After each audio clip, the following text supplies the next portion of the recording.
Good evening, everyone, and thank you so very much for joining us on this very special webinar, or like the new normal that we have sort of put together with some interesting personalities from all walks of life to speak about the most spoken about event in the last few days. And it's unfortunate that we have to concentrate only on one day when it has to be something that we create awareness to every single day. With a 52% of domination in the country, we need to say that we have some amazing women who have paved the way in creating awareness about how important it is to respect, love, and enjoy everyone's company beyond gender and create equality. And sometimes equality is not the fact of, oh, let's give a woman a man's job, or a man a woman's job. None of that. It's about understanding capacities and respecting the gender and giving opportunities. And that's the most important thing. I would always like to say I'm a man made by women, and I've always been so proud of it. My household always had more women. My mom and my sister have been great inspirations for me.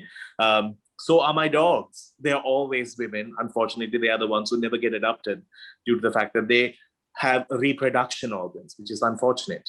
So it's time that we stand tall and we create more and more awareness so that we'll have more and more panelists coming forward to speak about how empowered they are, not only because of women, but also because of men. So that's the most important thing. So today I have to say British Cosmetics has put this together with a purpose, because they do not only see the glamour and the beauty when it comes to a woman. They see what is inside, the personality, the courage to fight, and also the essence, that the glamour, the glitz. Beyond all of that, it's the personality that has to shine through. So no makeup can solve that, but giving confidence to that personality is one of the milestones that British Cosmetics believes in. And I'm not saying it because I'm doing this panel. I'm saying it because I'm a part of their family and I know what they believe in. And even that household is run by more women. So they know how it is and how important it is to salute the powerful women that our world and our country has put forth. So British Cosmetics has been in the industry for over 20 years. They have created some stunner products. Every single time you know that they are introducing products that are cruelty-free, they are so environmentally friendly, and it's perfect for us because we Sri Lankans love only the best, and we have that island mentality. It helps us relax. So with British Cosmetics setting examples in creating equality and giving power to women, let me introduce our panelists. But before that, let's take a look at what they have.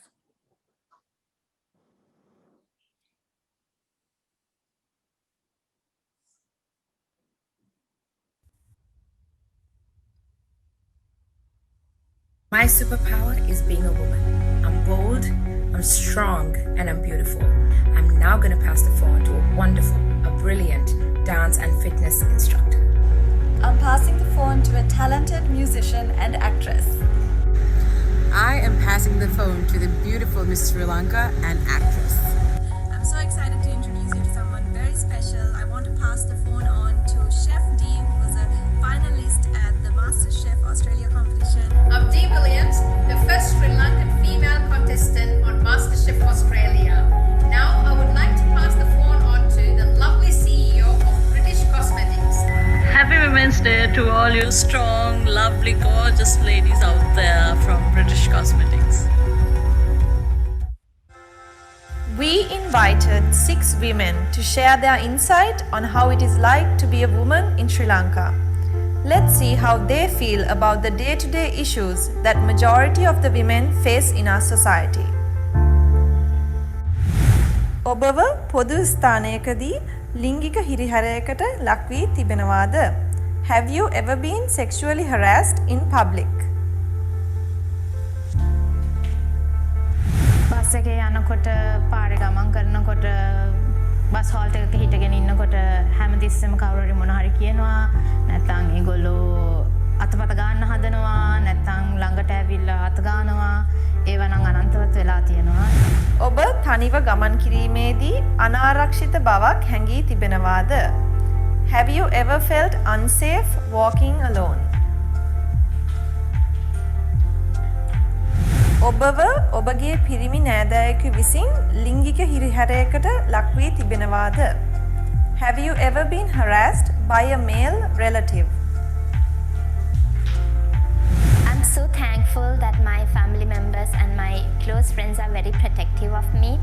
But I know personally women and sisters who has gone through situations that they've been harassed sexually by their own family members, which is such a sad scenario.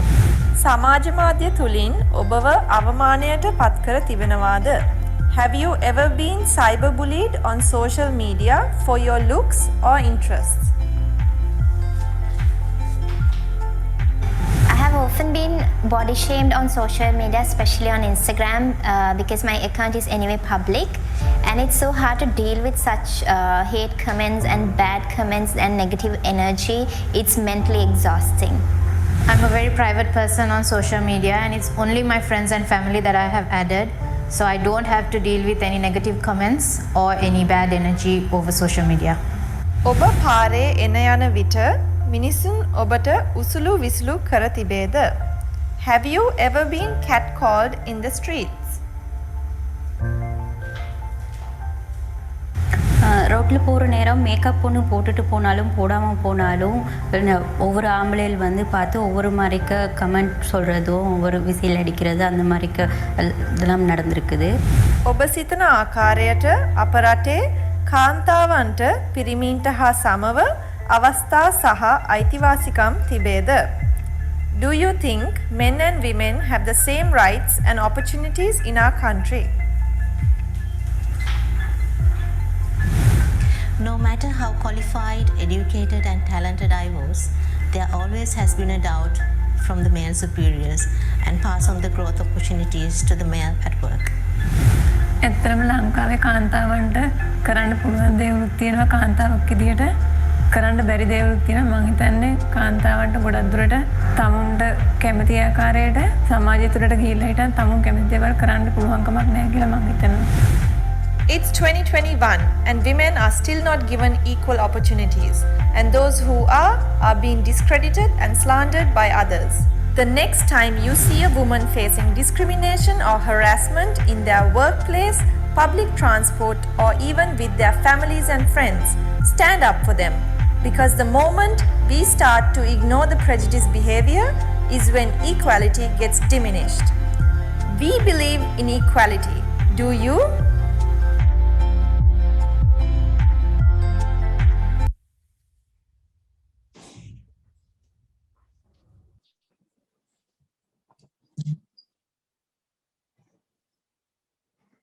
What a powerful video.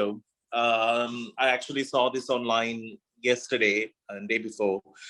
It was eye-opening to see that, sometimes we feel that harassment or catcalling could happen only in certain sectors or certain areas or certain clusters. None of that exists. It's all over. And sometimes we do need very strong personalities to stand up and say, listen, there's so much that we can do if we do not behave like the way we do. All right. Just like that, we have some phenomenal ladies who are actually joining me on this panel discussion today, who have done some remarkable things, speaking their mind, voicing their concerns, standing up for what's right, and stopping what is seen to be a normal thing in making people or making a gender feel uncomfortable. It's time that we stand for the right things. So I would like to introduce our very strong panelists who are going to give you such a diverse insight to what Women's Day is actually all about. So let's speak about it. First, I have the lady who has actually been running British Cosmetics, creating new waves and coming up with new things. A dear friend and someone who is so jovial, so fun, and very, very keen in creating such diversity even within her brand.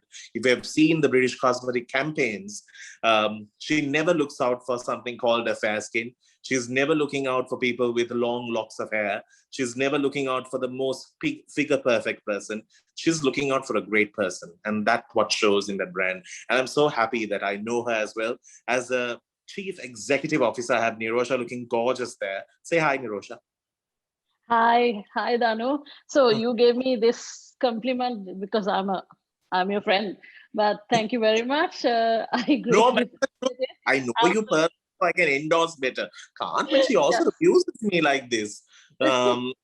Next up, I have But a dear anyway, thank you so much.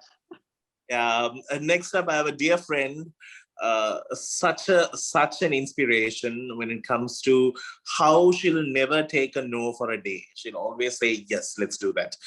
She has embodied entertainment. It's in her DNA.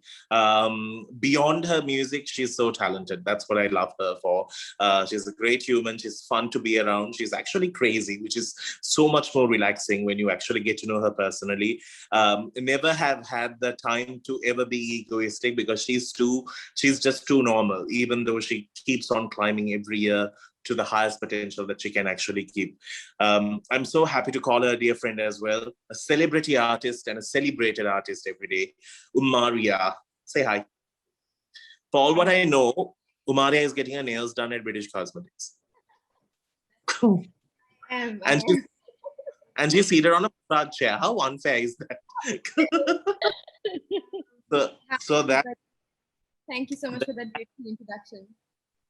Yeah.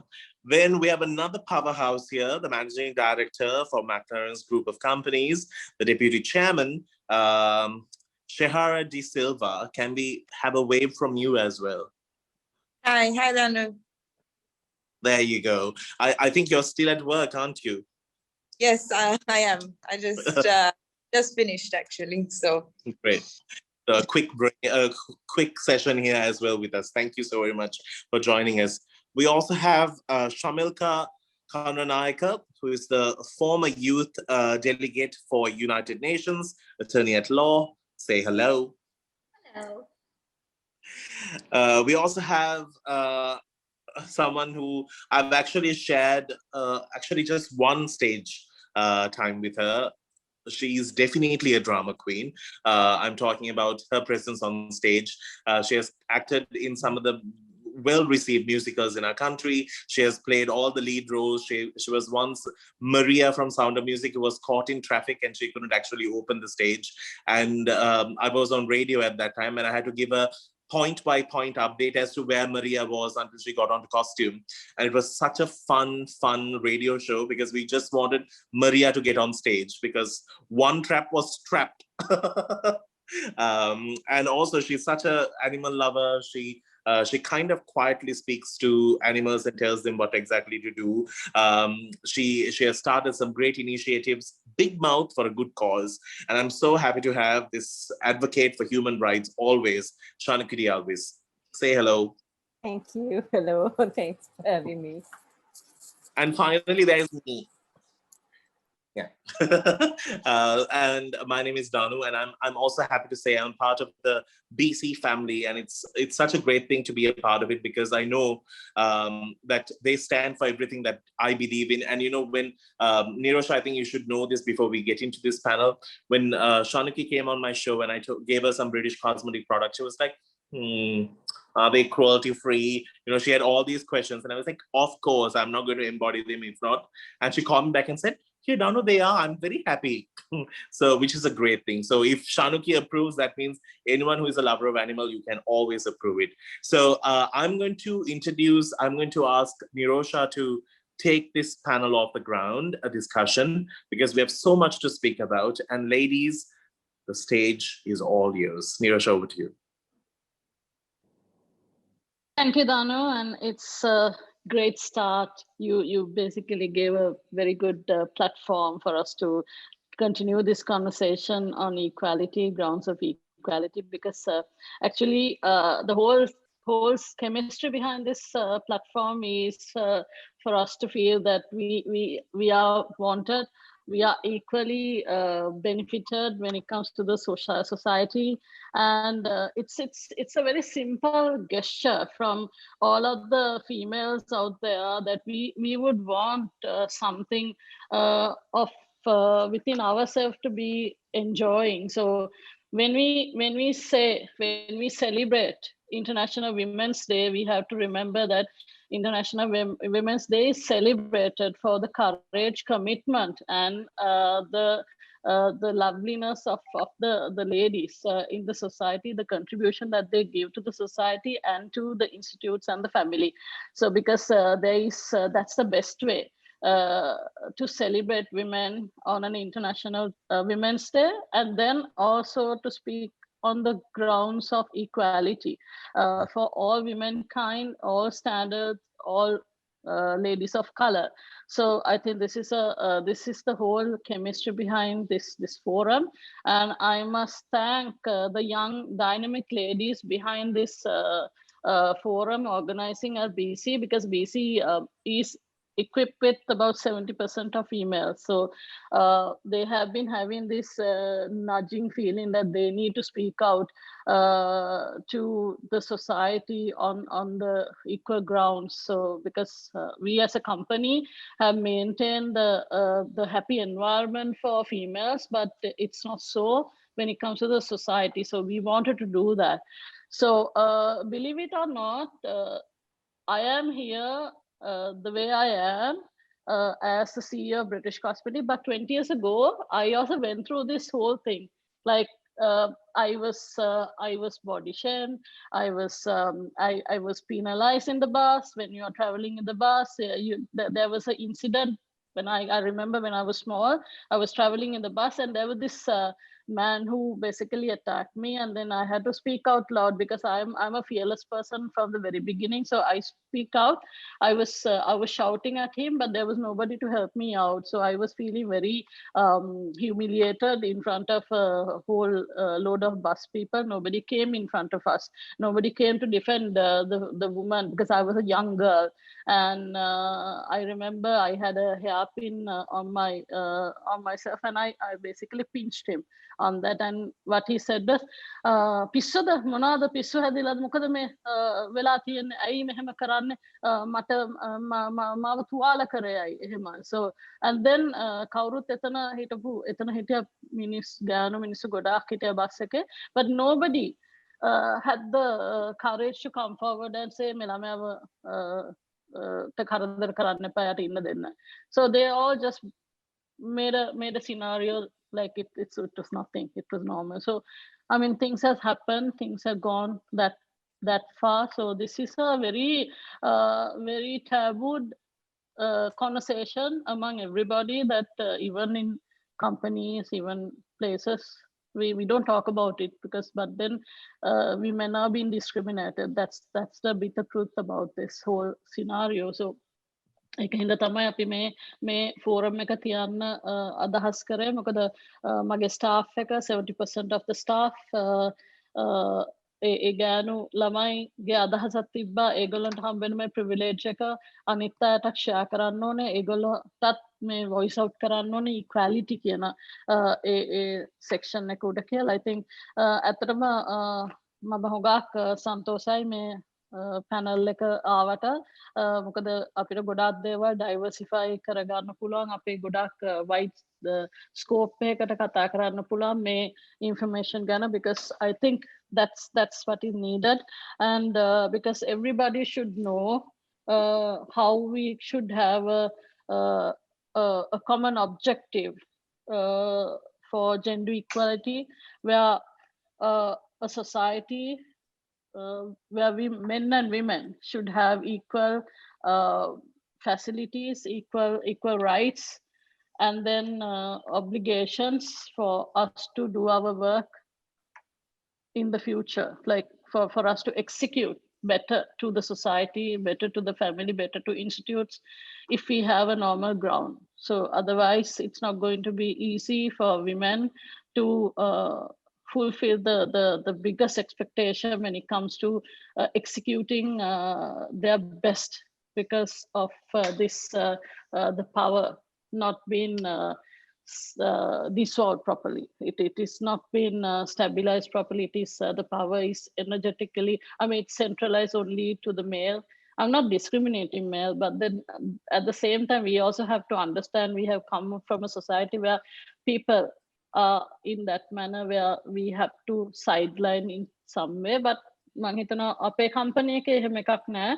අපේ company එක ගත්තොත් if you're talking about the company, අතරම අපි හොඳ happy environment එකක් අපේ company එකේ ladies ලා තියෙනවා. I think I'm very happy for that because maybe because of the reason that it's led by women forum or led by a lady. But then actually I'm very happy to say that my staff are up to date, feeling very happy and comfortable on their work environment without any discrimination. We have equal grounds for each and every person. Thank you. Yeah, over to you, Shanuki. Thank you. I think I'm supposed to speak first, and then I'll give the platform over to the other ladies. As Danu said, I've been a drama queen most of my life, but apart from being a drama queen and being a loudmouth, I've also worked in the commercial advertising space for 21 years, and I now consult. And what I wanted to talk about was, this thing, BC for equality. This word called equality and what it means to me. I'm going to speak a little bit in Sinhala as well because I was told to, but සමාවෙන්න මගේ සිංහල හුඟක් සරලයි. පුළුවන් තරමට මම කතා කරන්නම්, but if I can't, sorry. So we live in this patriarchal system, right? It's called the Pitrumulika Samaja, right? And sometimes අපි හරියට පුරුදු වෙලා තියෙන්නේ කාන්තාවන් හැටියට අපි as an activist, I'm saying as a feminist activist, අපි හුඟක් වෙලාවට කෑ ගහනවා මේ පිරිමින් හින්දා the men are doing this to us, the system is doing this to us, the patriarchy is doing this to us. True, පීතෘමූලික සමාජයක් තියෙනවා, අපි ඒකේ තමයි ජීවත් වෙන්නේ. ඒ වුණාට අපිට අපේම කාන්තා ශක්තියයි කාන්තා බලය තාම තේරෙලා නැහැ. මොකද මේ රටේ 152ක් ඉන්නේ කාන්තාවන්. ඉතින් ඇත්තටම පීතෘමූලික සමාජයක් තිබුණාට ඒ සමාජය හැදිලා තියෙන්නේ මේ 152 කාන්තාවන් උත් සමන්විතව තමයි සමාජයක් හැදිලා තියෙන්නේ. So if 52% of us can unite and පීතෘමූලික සමාජයට විරුද්ධව නැගී සිටිනොත්, then we can actually dismantle the Pitrumulika Samaja. And what I wanted to talk about is when we talk about equality, we have to understand that we have the power to bring equality into the world without simply saying there is no equality. And that is the way I choose to challenge unconscious bias and gender discrimination this year. That's the global theme of International Women's Day, choose to challenge. මම හිතන්නේ අපිට ඒකට ඇත්තටම challenge කරන්න පුළුවන් එක විදියක් අපි ඕක ගැන කතා කරනවා. හුඟක් අපේ activists කියලා ඉන්නවා කතා කරන මේ කාන්තා සමාගම් වලින් සමාජ වලින්, they do speak up, but it's always a handful, it's always a few people. But just imagine if more and more women join, how big that voice becomes. So I want to talk about unconscious bias by women, the women who actually perpetuate the patriarchy. How many of us මෙතන ඉන්න කාන්තාවන්ගෙන් කී දෙනෙක් අපි කාන්තාවන්ට ඡන්දෙ දෙනවද? How many of us actually vote for women? But then we say not enough women in parliament. තාම 105යි or 105න් අඩුයි. අපේ පාර්ලිමේන්තුවේ 112ක්වත් ඉන්න ඕනේ. 125ක් ඉන්න ඕනේ. But then we say කාන්තාවන් නැහැ. But why? Because we are able to vote for women and we have capable women. හොඳට පුළුවන් කාන්තාවන් ඉන්නවා, හැකියාව පුළුවන් කාන්තාවන් ඉන්නවා, and we have seen them. But somehow, even at provincial level, we don't give them our votes. We don't let them speak, and we always trust what we are used to. We think power as women also, we recognize the head of the family as තාත්තා. Who is the head of the family? ගෙදර ඉන්න මුල් තැන ගන්න කවුද? තාත්තා. But you don't realize that the family actually functions because of the amma.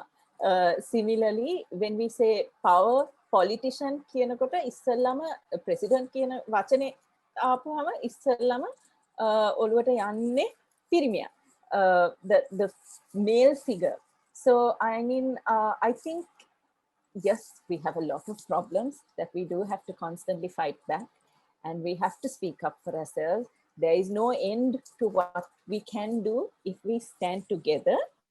And that's kind of my message today is, when you take discrimination, whether it's in the workplace, whether it's at home, whether it's in public, පිරිමියෙක්ගෙන් අපිට හිංසාවක් කරදරයක් අපවරයක් ඇති වුණොත්, we have to understand that it is also our role, our responsibility to stand up for each other when that happens to one of us, and not to look away, to band together, to speak out together. And I think if we do that, හුඟක් ලංකාවේ තියෙන දේවල් වෙනස් වෙන්න පුළුවන් for the benefit of women, කාන්තාවන් වෙනුවෙන්. And that's what I'd like to say. I know that all of us have individually shared our own experiences or had experiences in our life. කාන්තාවක් හැටියට අපේ රටේ තත්ත්වයක් තියෙනවා. කාන්තාවන් 190කට වැඩිය ලිංගික අපවරවලට, ලිංගික හිරිහැරවලට ලක් වෙලා තියෙනවා. That's a big statistic. 90% of Sri Lankan women. That's a big number. And that can only reduce if we actually understand our own bias. How are we contributing to this patriarchy? How are we, if we are just going to stay silent and say, oh, hama tamai itin karanna deyak naha, e kollange häti, pirimi loke, hීතෘ මූලික සමාජය, අනිත් පැත්ත බලලා අපිට කරන්න බෑ, මුකුත් කරන්න බෑ, කාට කියන්නද? අපිට කියන්න. අපිව කරගමු. And I think we can do that. And I hope that more and more women will understand that and understand the power that we have.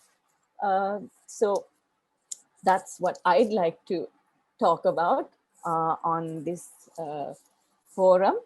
And I am actually now going to ask Nirosha a question because I forgot to do that.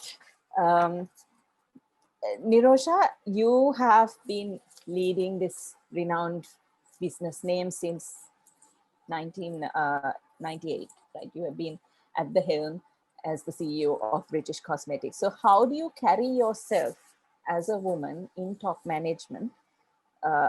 How did you do that 25 years ago when there were hardly any women sitting in these kinds of spaces?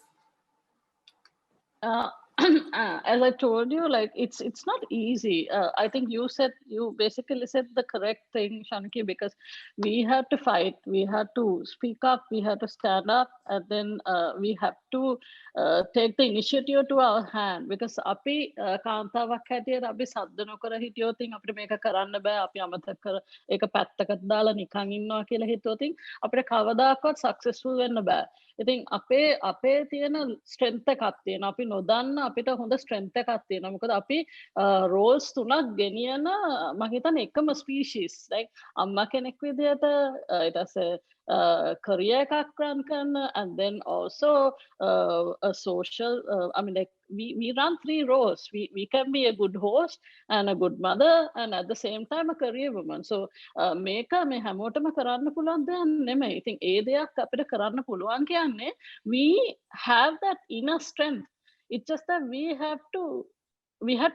somebody has to press the button so that we can boost ourselves to be who we are. So it was not a good start because actually, to be honest, my mother taught me the chemistry of a power woman because she was an entrepreneur herself, and then I saw the way she was getting doing things herself. Sometimes she would single-handedly do everything. So I was amazed with the fact that she was a person like that. I think මට ඒක හොඳ chance එකක්, හොඳ පන්නරයක් ආවා. හැබැයි මම හිතුවේ නැහැ මට එළියට ආවහම මේ දේ මං හිතන්නේ මට ගොඩාක් challenges තිබ්බා.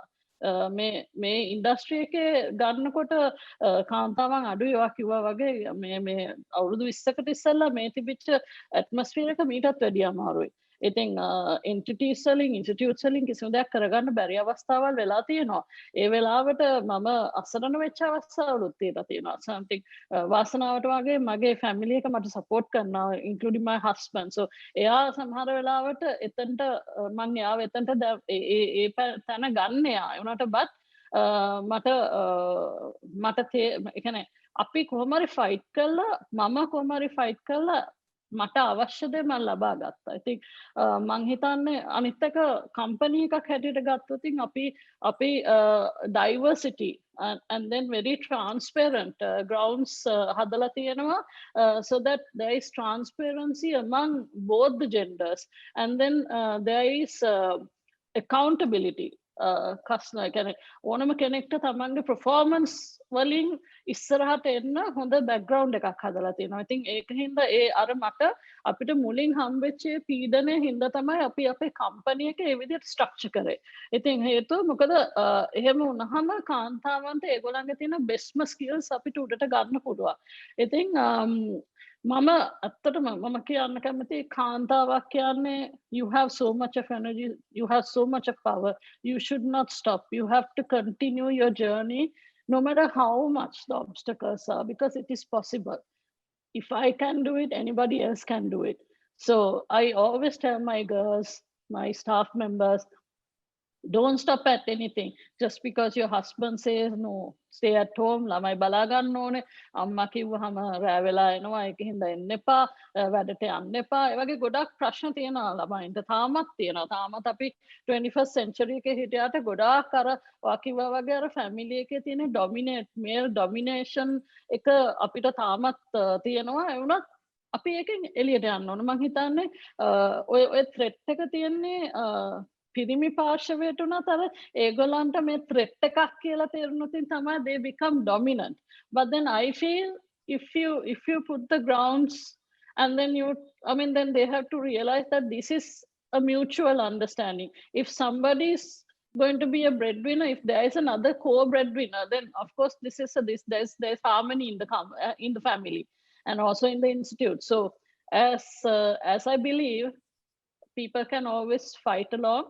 My journey has not been easy, even now it's not easy. There are so many traumas that sometimes it's like I'm scared to go to a certain place because of the previous experiences that we had long time ago, 20 years back, when I was like starting off, I was nobody, and so we still have that, but then you don't stop, you just go forward.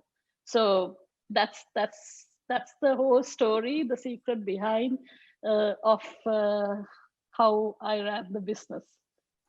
Thank you, Nirosha. And I think Nirosha වගේම ඉදිරියට යන්න පුළුවන් ඕනේ කාන්තාවකට ඒ තමන්ගේම ආත්ම ශක්තියයි බලයෙන් විතරක් නැතුව අපිත් ඒ කාන්තාවට අපේ බලයක් දුන්නොත් අපේ සපෝට් එකක් දුන්නොත් ඒක තවත් වැඩි වෙන්න පුළුවන්. ඒ අවස්ථාව වැඩි කරගන්න පුළුවන් අපේ අනිත් කාන්තාවන්ටත්. So that's kind of more power to you for where you have gotten as well.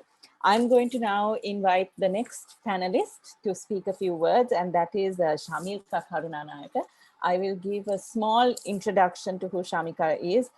She's an attorney at law by profession, and she works at the Security and Exchange Commission of Sri Lanka.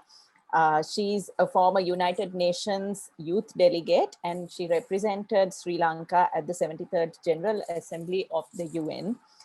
She was also the official youth representative for the Commonwealth Youth Forum that was held in London 2018 to 2020. And she continued to serve the youth as a part of the Asian Regional Committee of the Commonwealth Youth Council. She's also served as a curator of the Global Shapers community at the Candy Hub, and that is affiliated with the World Economic Forum, working to uplift the lives of young people in and around the city of Kandy.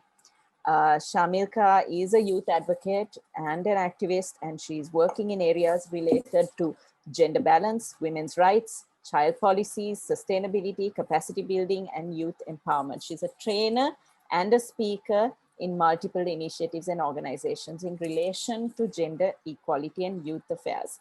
And I believe she's doing, at the moment also, she's working on initiatives that is making the lives of girls and women better in underprivileged, less privileged communities around the country. So for such a young lady who's doing so much, I'm welcoming Shamilka to speak a little bit. Thank you so very much, Shanuki, for the introduction, and thank you, British Cosmetics, for having me today. So what I have been given today to talk about and share with the audience today is what is gender equality like on the international platform, and in what situation are we in terms of gender equality in Sri Lanka, right? So in terms of the international platform, I am not going to talk about what the United Nations is doing or what other international organizations or regional organizations are doing. I'd rather like to talk about success stories that are prevalent in the world in terms of what success stories that other countries share, which we can learn from, right? So I went to what is called the Global Gender Gap Report, which is put out by the World Economic Forum every year, right? So for 12 consecutive years, there was this particular country who still continues to top this list in the Global Gender Gap Report, right? So I'm going to talk about this country because there's so much to learn. And success stories like this basically helps us understand in what angles that we need to think and what issues that we need to look into deeper to achieve actual gender parity, right? So this front runner in the Global Gender Gap Report is Iceland, right? So I'm going to share a few facts with the audience on how Iceland has been getting into this position for the past 12 years. So one of the first things back in 2003, what Iceland did was that they gave every father, if they had a newborn child, the father would get paternal leave of 3 months, and that is paid paternal leave for 3 months. So imagine what this has on women, on the mother. Statistics show that in Iceland, the mothers return way more early back to work, and they get that freedom, the capacity, and the opportunity to move on with their lives, to go up their ladder in their careers and to do whatever they want, because they are not burdened with tending to their child as what is usually happening in Asian countries or most other countries. So that's number one. And another interesting thing is that, again, quite some time back, Iceland started what is called gender budgeting. Now, in terms of, let's say, in Sri Lanka, for example, when you have a budget that is being discussed in parliament, you see how resources and finances are allocated for different things. But Iceland has a completely different system where budgeting is concentrated and centric around gender equality, because they firmly believe that gender equality actually has a direct impact in terms of economic, social, cultural, and the entirety of development, right? Number three, a very interesting thing that I loved what Iceland does is from a very early age, that is from preschool, little kids are being taught gender equality. And that is why we need to learn. We always say we learn things and we get things into our mind from home or from our teachers, from school, right? So teaching little things like how you respect both girls and boys alike, and how both girls and boys can be equal, how they can do whatever they want if they put their mind into little things like this. When they start their education from preschool, makes a huge difference, right? And there are more things like, for example, there's this really cool act passed by Iceland, which is called the Act on Equal Status and Equal Rights of Women and Men. It's an amazing act. It's not very long. The English translation is available, and it shows how the government has made mandatory for companies to make sure that women and men are paid equal if they are working in equal roles with equal capacities.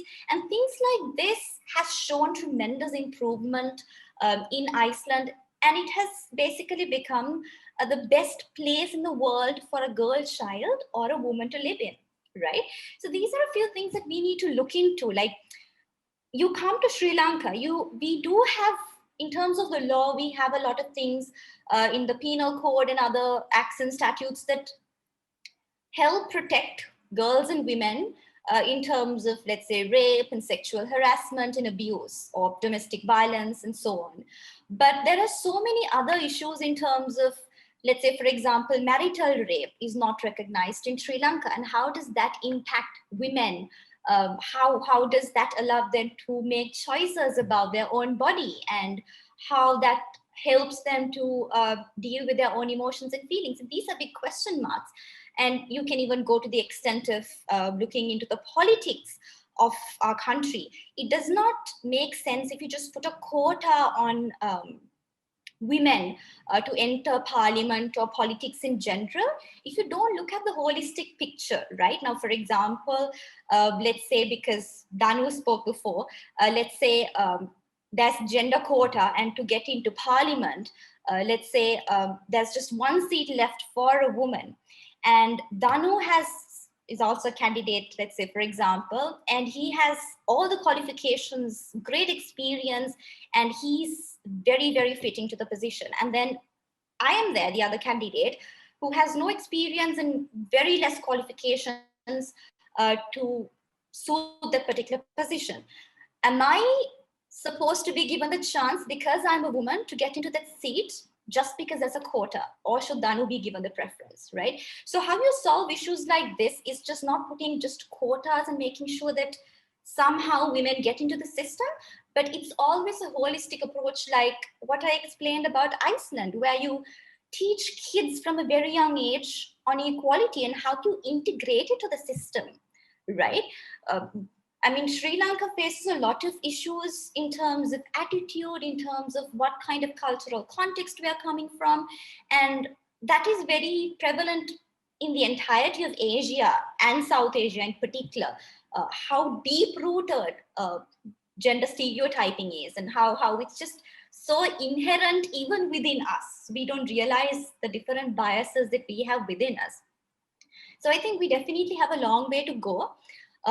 And මම අවසාන කරන්න කලින් කැමති මම තව පොඩි උදාහරණ දෙකක් දෙන්න ලංකාවේ සමාජ මාධ්‍ය සහ අපි හිතමු සම්ප්‍රදායික මාධ්‍ය ඔස්සේ මොන වගේ පණිවිඩයක්ද මේ සම්බන්ධයෙන් දෙන්න කියලා. මට එක ඇඩ්වර්ටයිස්මන්ට් එකක් මතකයි.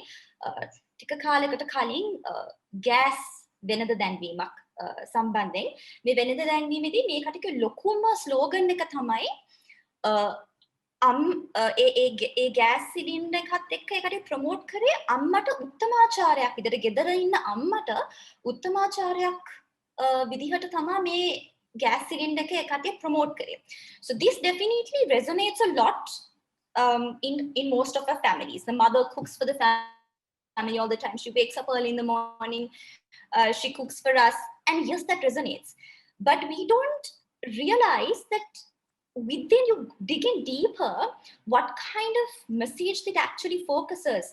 I mean, should cooking and this gas cylinder be equated to motherhood, or the fact that, you know, the mother does so much? I mean, yes, it is true, but there are subtle things that, you know, might give a different message as well, right? So these are, you don't realize that these happen, but those are very intrinsic, and those have been normalized. තව මට advertisement එකක් මතකයි මම හිතන්නේ එක්ක dishwash soap හරි මොකක් හරි washing powder ගැන මොකක් හරි එකක් මම මේ ඇඩ්වර්ටයිස්මන්ට් එකට ගොඩක් කැමතියි මොකද ඒකේ පොඩි ළමයි දෙන්නෙක් දුවෙකුයි පුතෙකුයි අම්මා පුතාට කියනවා මොකක් හරි මම හිතන්නේ කුස්සියේ බඩු වගේක් හොදන්න කියලා මේකත් ලංකාවේ ඇඩ්වර්ටයිස්මන්ට් එකක් කුස්සියේ බඩු වගේක් හොදන්න කියලා ඊට පස්සේ පුතා බනිනවා නෑ මේ කොල්ලොන්ගේ වැඩ නෙවෙයි කුස්සිය බඩු හොදන්න ගෙදර රස් කරන්න අතු ගන්න ඒවා තියෙන කෙල්ලොන්ට ඒක නංගිට කියන්නේ ඒක මගේ වැඩ නෙවෙයි කියලා. ඒ ඇඩ්වර්ටයිස්මන්ට් එකේ ඒ අම්මා පුතාට බලිනවා ඒක කවදාවත් එහෙම කියන්න එපා. ගෙදර වැඩ දෙගොල්ලම සමසමානව කරන්න ඕන. උයන්න පිහන්න බඩු හොදන එක ගෑනු ළමයිගේ වැඩක් විතරක් නෙවෙයි. ගෑනු ළමයි කියව දාන්න වගේම පිරිමි ළමයා ඒ හා සමානව මේක දැනගන්න ඕන කියලා පුතාට කියලා දෙනවා. ඊට පස්සේ ඇඩ්වර්ටයිස්මන්ට් එකේ දුවයි පුතයි දෙන්නම එකතු වෙලා ඊට පස්සේ එක්කෝ රෙදි ටික නවනවා හරි බඩු ටික හොදනවා හරි. So it was like a very beautiful message, and these little things like these also need to be kind of injected into like this fantasy world that we live in, because we have so much like we have like such a long distance to go in terms of achieving true gender equality in Sri Lanka, and it always starts within us. So that's a little bit that I would like to share with the audience. Thank you, Shamilka. අපේ කාලය හුඟක් ඉක්මනින් යන හින්දා not going to take too long with the next profile. There's no point. I have like a whole A4 page to talk about her. But කවුරුත් එයා කවුද කියලා දන්නවා. I'm going to hand over the stage to Umaria. I don't need to say anything about Umaria because I think everybody in Sri Lanka knows her more than I do sometimes.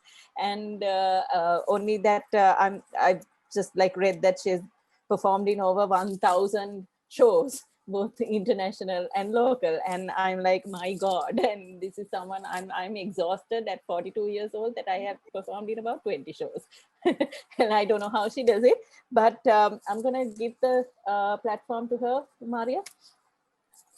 Thank you so much, Shanuki. Thank you, ladies, for giving me this opportunity to speak out.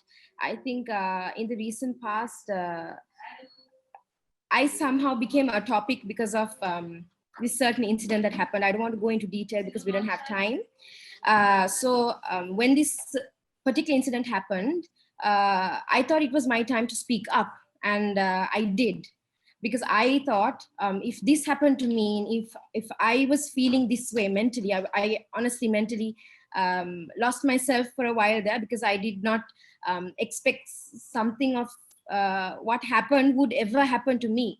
So which is why I decided to speak up against what happened. I don't want to even mention what happened because it's just negative energy that I don't want to put out there in the universe.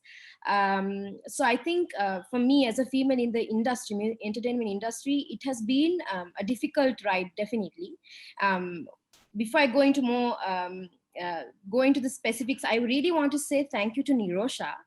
Because when this particular incident happened, and I'm their brand ambassador, and I was a little worried. I was wondering, okay, what are they going to say? Because there are certain companies that will drop you like a peanut. And she immediately called me and she said, Umaria, don't worry, we are with you. And that was more than enough for me as a brand ambassador, as a human being and as a woman.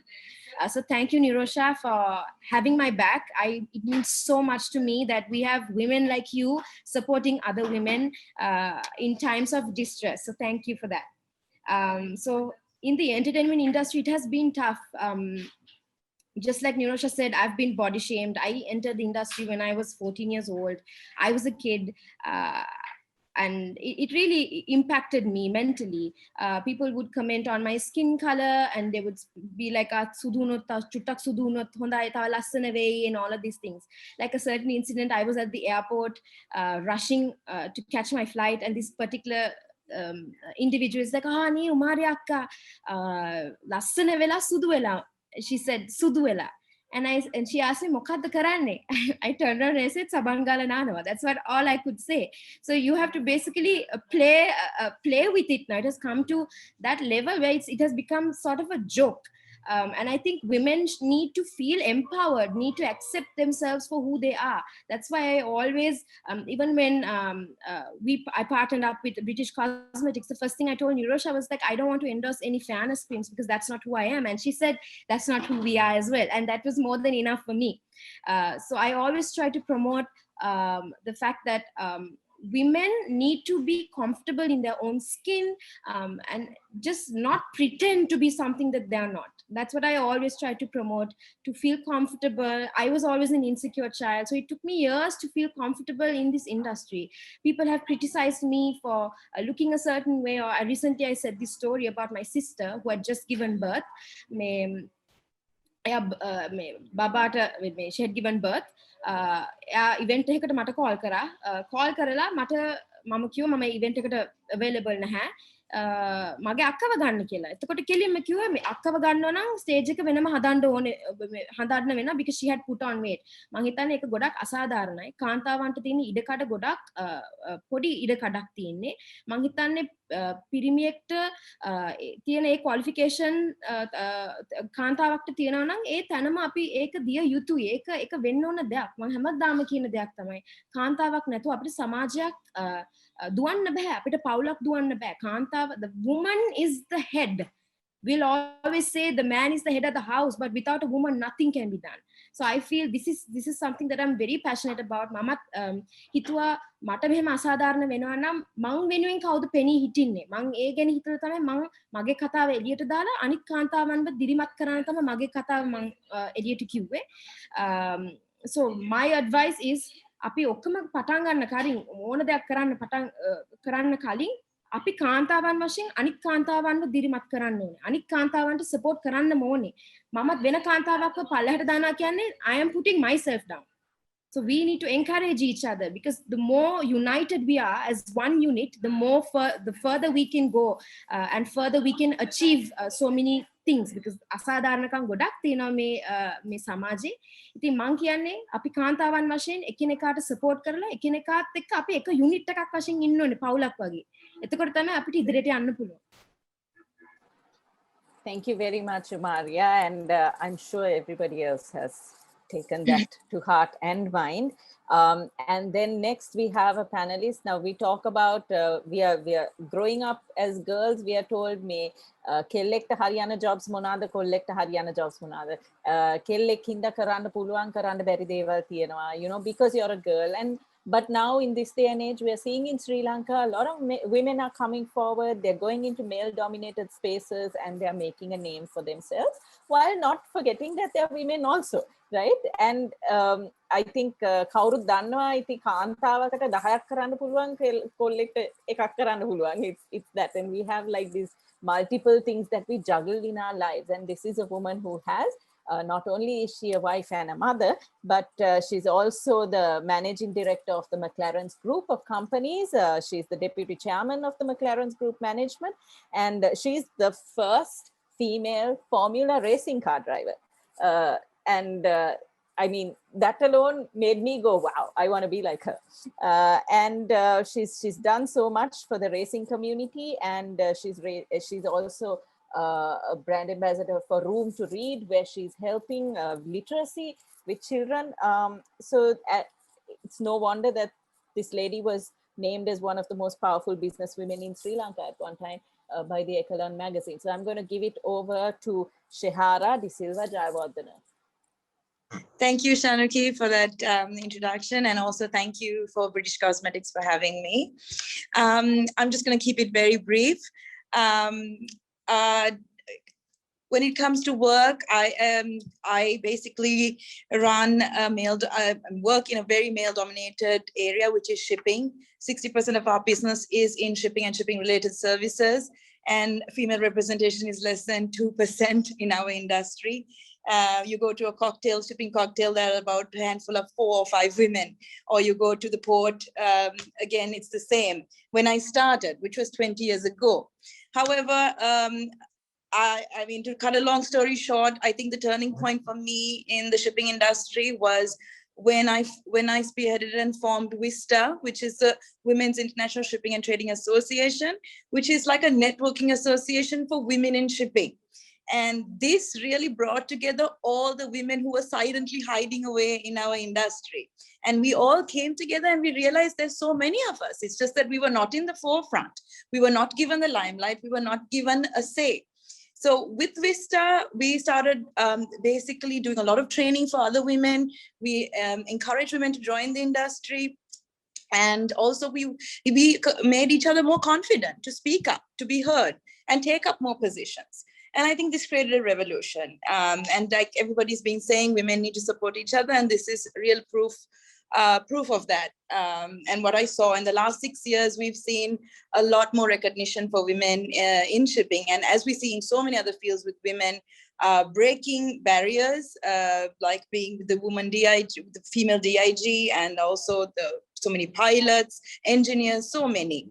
But I think one issue that we still have is unconscious bias. Again, what Shanuki also touched on before, we see it a lot in the boardroom.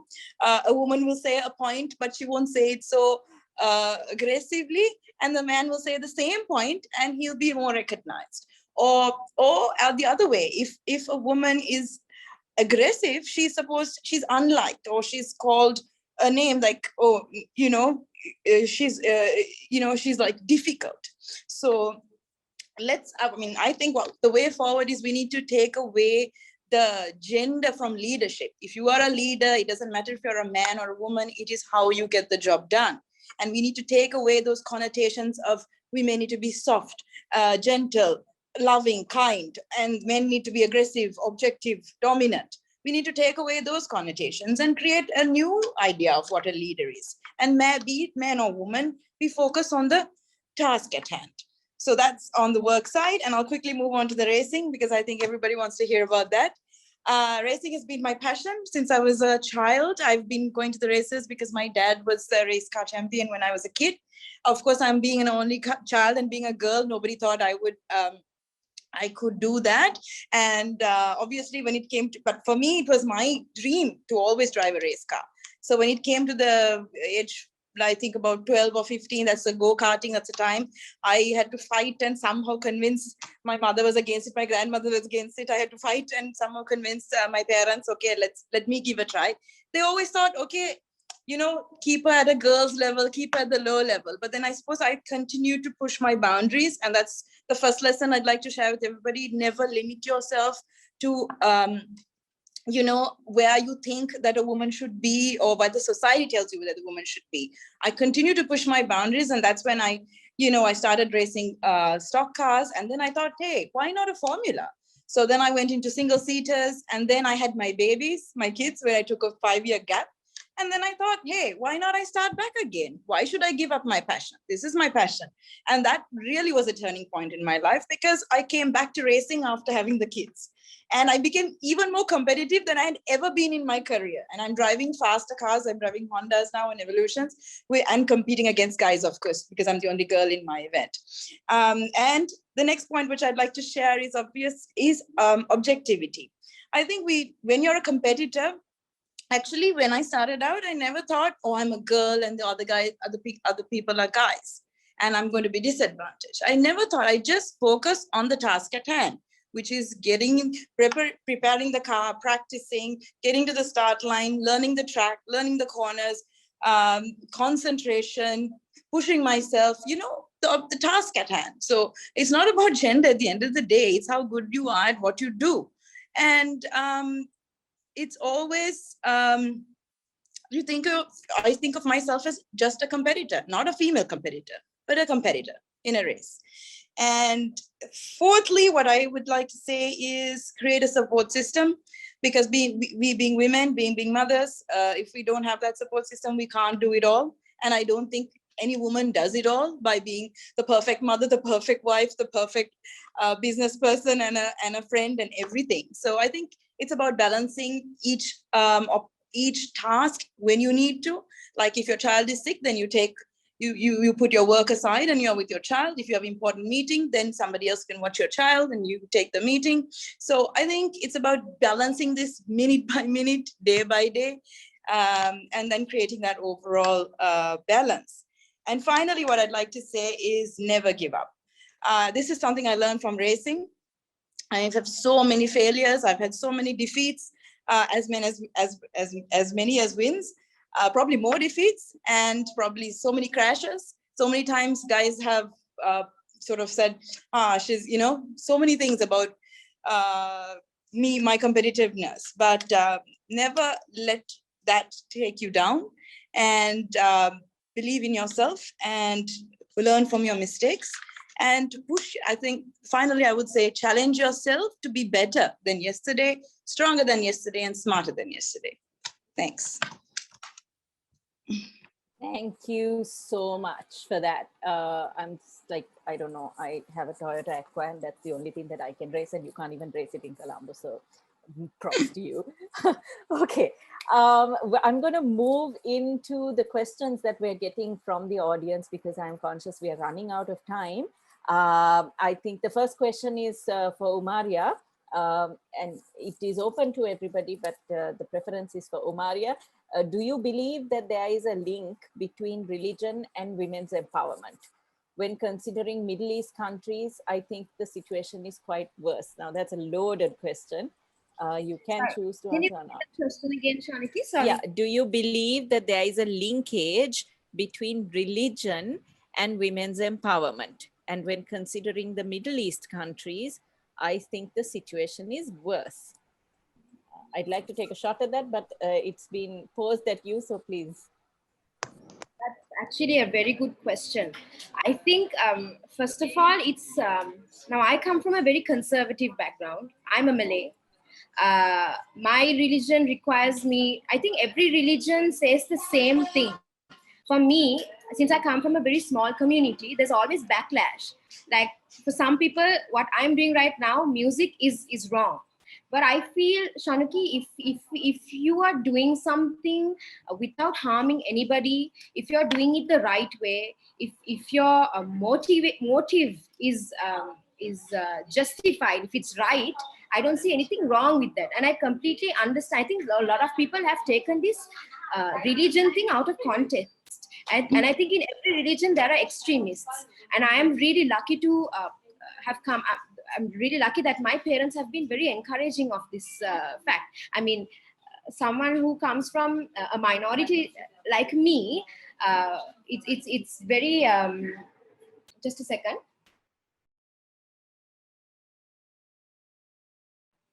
Sorry about that.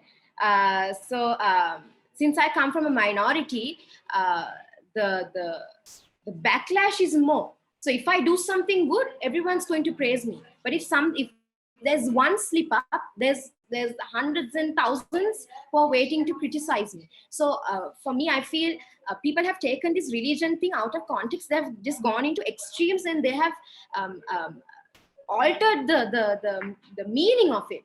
So for me, if like I said, if your motive is right, if what you're doing is not harming anybody else, and I don't see anything wrong in that. And I feel like this needs to change.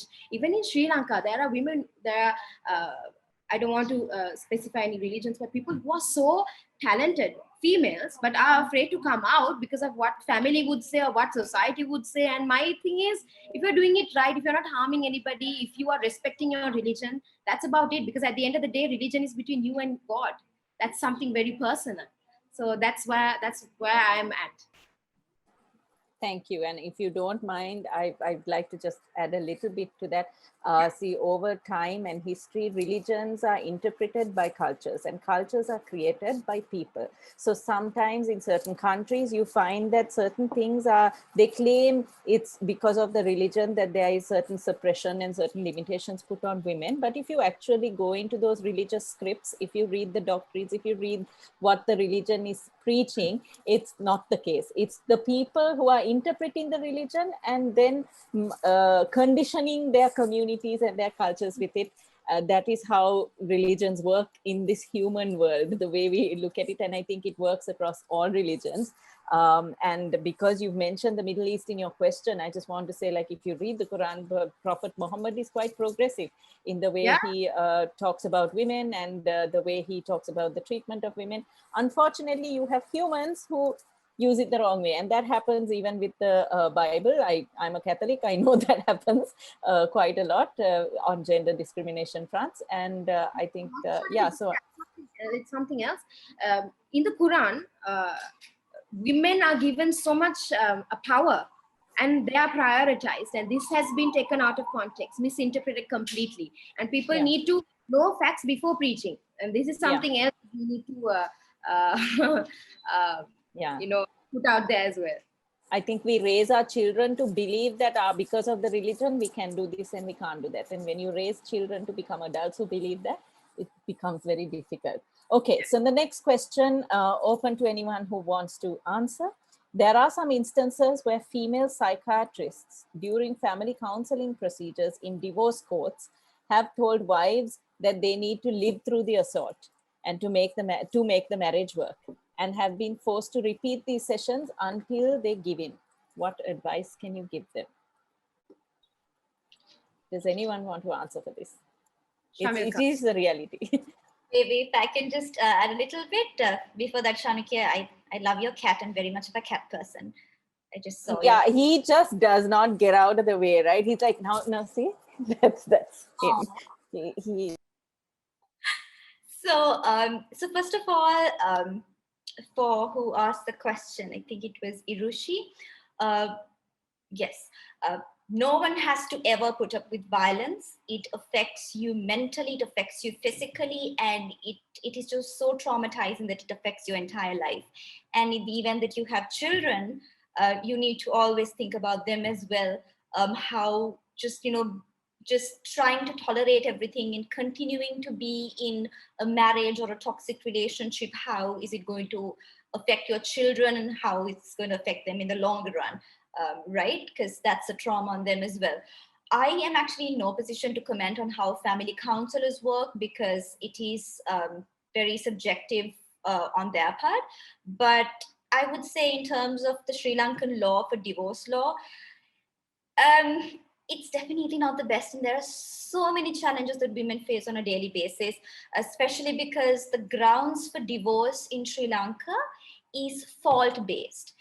Like for basically if two people, a husband and wife, want to go for a divorce because they're not happy with each other, if it's their choice, mutual choice to get divorced, you practically can't get divorced in Sri Lanka unless you satisfy one of the four grounds like malicious desertion, where the party with the fault leave the house, or things like impotency, or issues like adultery on the part of one of the partners. So you need to have some kind of fault to be submitted to court and, get a divorce. So I know that's pretty messed up. So that's why I say we definitely need reform and a long way to go. But on the part of how family counselors work, I really don't, I don't know to comment on that. But I must also add the fact that even in situations like sexual harassment and rape, there's always the case when the woman, the victim, when she's brought to court and when she's asked questions in front of the public, how traumatizing that is. And it's like the rape happens all over again, multiple times. And it's even worse. So these are issues that we really need to be sensitive about and to take proactive action to address those. Thank you. Thank you for that. Okay. Right, we don't have time, unfortunately, to answer all the questions that have come in. So I'm going to ask a loaded question. Do you think that sometimes women misunderstand the word women empowerment? They take the word into the head and disrespect others. Sometimes, yes. Sometimes, yes. I think මම සිංහලෙන් කිව්වත් ගොඩක් මං හිතන්නේ මේ සම්බන්ධයෙන් අපේ බහුතරයක් ලංකාවේ ඉන්න කාන්තාවන් කියන්නේ බහුතරයක් මේකේ තේරුම දන්නේ නැහැ. අපි equality කිව්වත් feminism කිව්වත් ලංකාවේ ඉන්න කාන්තාවන් ගොඩක් දුරට මේකේ තේරුම දන්නේ නැහැ. ඉතින් අපි මේකට awareness එකක් කරන්න ඕනේ. මිනිස්සු හිතන්නේ දැන් if I'm talking about empowerment, immediately someone who has no knowledge about this would feel like, oh, we need to hate men, where this is where they come from. So they'll be like, nah, man nam piriminta mewa karanna no. That's not how it should be. The problem in Sri Lanka is that not a lot of people are aware of women's rights to begin with. So they don't even know what the word feminist means or what empowerment means. So we need to create more awareness, because ape Lankave අපේ කොළඹ ඉන්න කට්ටිය විතරක් නෙමෙයිනේ. අපේ ලොකු රටක් ඉන්නවා. මිලියන 21ක ජනතාවක් ඉන්නවා. ඉතින් ඒ කාන්තාවන්ට අපි we are talking about empowerment. Some women don't even have sanitary pads. So this is a big issue. We're talking about empowerment, which is too complex for some other women in this country. There are issues that are more simple than empowerment that need to be addressed first. So this is it's a huge journey. It's a long journey. We have to take it at one step at a time. But there's so much that needs to be sorted in this country, and women need to come together and find solutions for these problems. I'm glad you brought up the menstrual thing and all that, because the sanitary pad thing, because the last question I'm going to ask, and I'm sorry to those whose questions we can't address because there's a time issue, but do you believe gender equality also includes raising awareness and educating children on sex education? Should boys be told to leave the classroom when girls are being taught about the menstrual cycle? I think I would like to say something about that because I think no, they need to have equal rights to know what goes behind a girl, because this is the startup, because institutions like schools should have the footage for equality, and then also this empowerment study of empowerment, what is empowerment is all about, should start from school.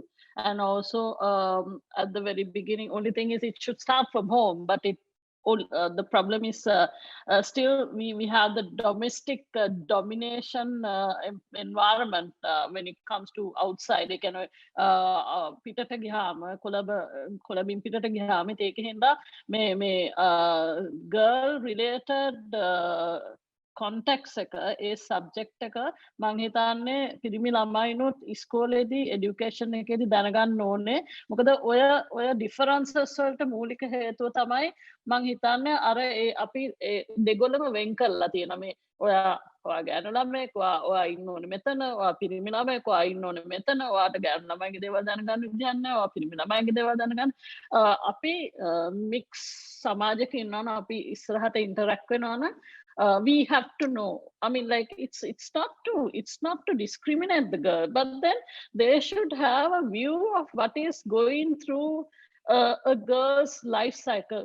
When it comes to giving birth to a child, there has to the husband should be there with the wife side by side at the time of giving birth.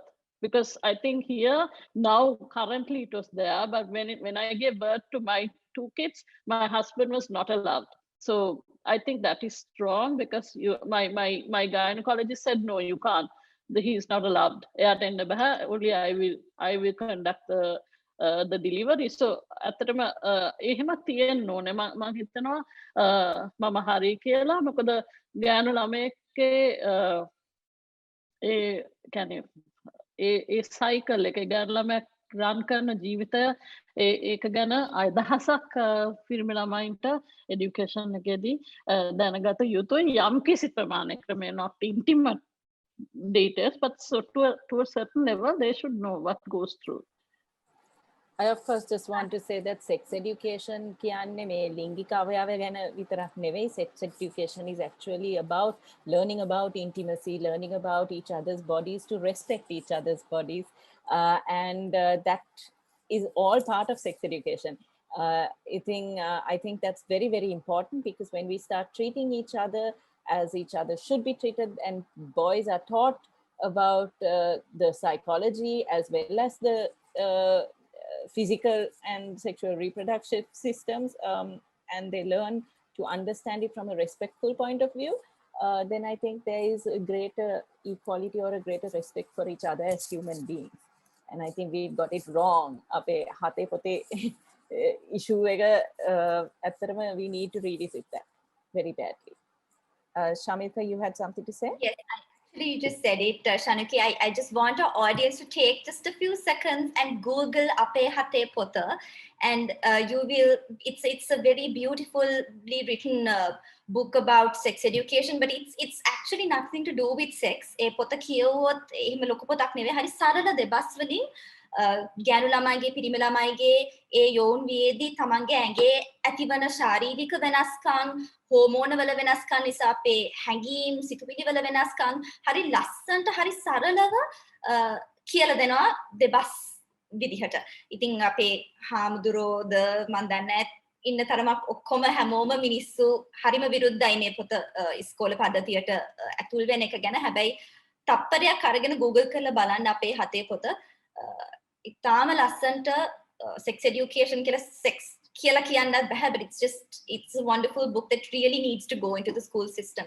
So I would like everyone, if you could just take a second and just Google on it. Okay, and I think we are out of time, so we have to wrap this up.